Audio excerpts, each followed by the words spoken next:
Let's read the book. Bedtime book. What do we have on our first page? One tall giraffe. एक बड़ा सा लंबा सा ज़राफ़ा.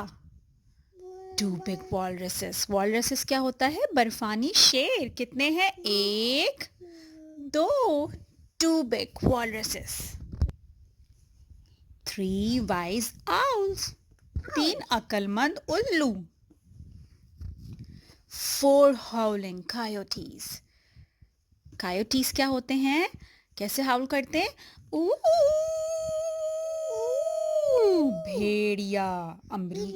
जी भेड़िया.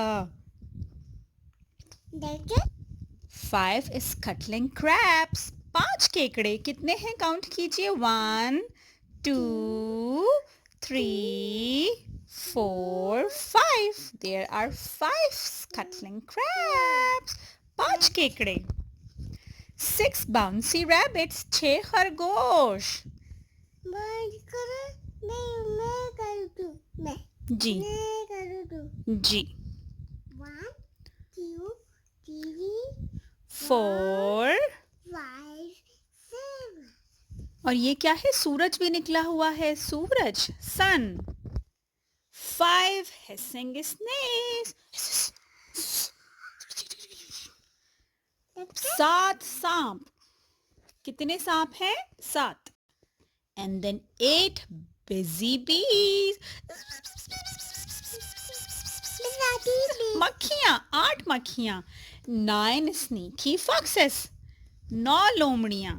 1, 2, 3, 4, 5, 6, 7, 8 और 9वीं किधर है? ये छुपी हुई दरख्त के पीछे.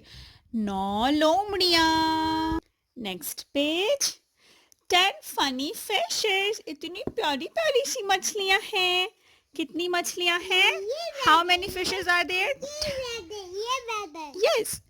Yellow, orange, pink, green, purple, गुलाबी. पिंक. जर्द रंग की है. यस. Mustard colour. कितने हैं? काउंट करें. 1, 2, 3, 4, 5, 6, 7, 8, 9, 10. 10 मछलियाँ. और हमारी बुक खत्म हो गई आज की. सबको गुड नाइट कह दीजिए. Good night.